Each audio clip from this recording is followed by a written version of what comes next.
All right, let's dive into a really clever and I think kind of fun technique in differential equations. It's officially called the method of underdetermined coefficients, but I like to call it the art of the educated guess. So, let's see how it's done. I know, it sounds a little wild, right? What if, instead of just grinding through some super complex formulas, you could just look at an equation, guess the general shape of its answer, and then just fill in a few details?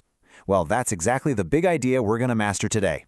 And this is the simple, beautiful principle that makes the whole thing work. You see, for certain types of equations, the output, the solution, is going to look a lot like the input, the function that's driving the whole thing. If you poke the system with an exponential function, you can bet the system is going to respond with an exponential function. So, if we're going to be guessing, we need a strategy, right?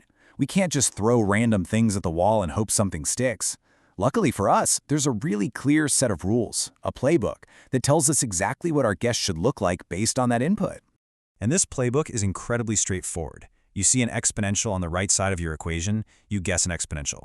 You see a polynomial, you guess a generic polynomial of the same degree.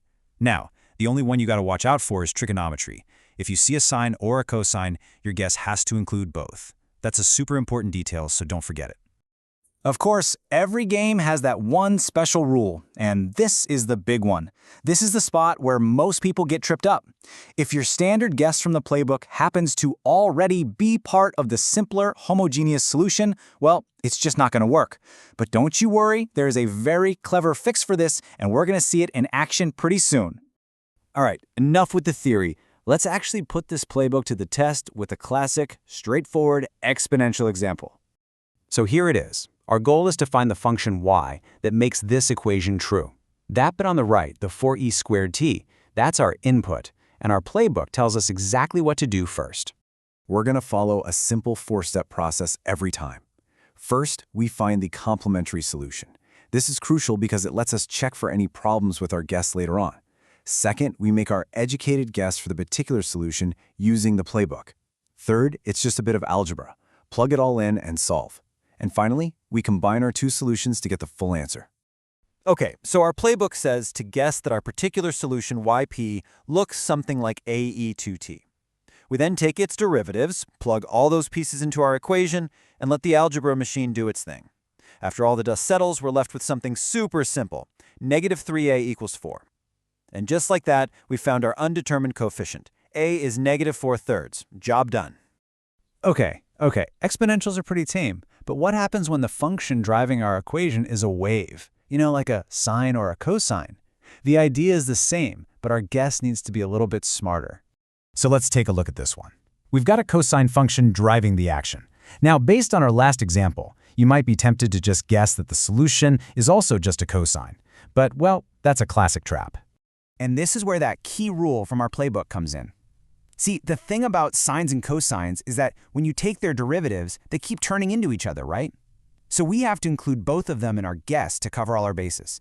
Even though there's no sine in the original problem, one might pop up from the derivatives. So we need that b sine of t there ready to cancel it out if needed. So we plug this new, beefier guess in, we take the derivatives, and then we just match up the coefficients for our sine terms and our cosine terms. This gives us two really simple equations, and solving them shows us that b is just 0 and a is negative 1/2.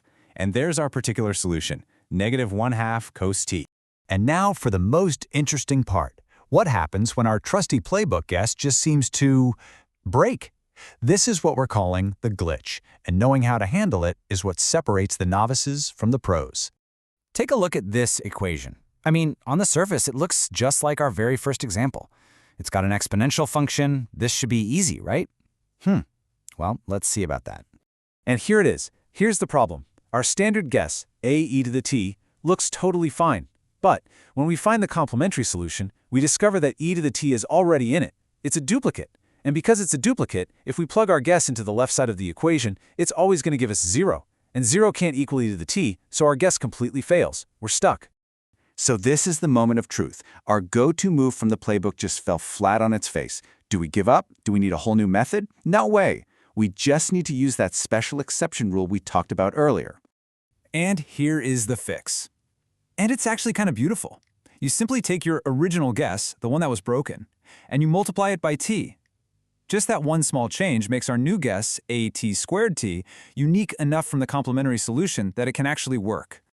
Now, what happens next is pretty much magic.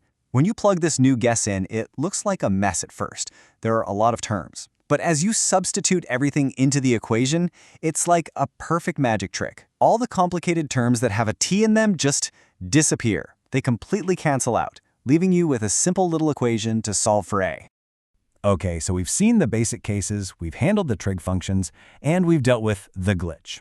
Let's boil this whole thing down into a simple, three-step mental model that you can use every single time. This is it. This is the whole strategy. First, you make your initial guess using the playbook. Second, you check for a glitch. Is your guess already in the complementary solution? If it is, you handle it by multiplying by t. And third, then you plug your final working guess into the equation and solve. Guess, check, solve. That's the rhythm. And at the end of the day, it really does all come back to this one simple, powerful idea. The response of the system mirrors the force that's being applied to it. This whole method is just a really systematic way of using that principle to our advantage. So this method works like a charm for these nice functions, exponentials, sines, cosines, polynomials, because their derivatives are so predictable. And that leaves us with one final thought, right? What happens when the function on the right side isn't so nice? Well, that's a story for another time. Thanks for watching.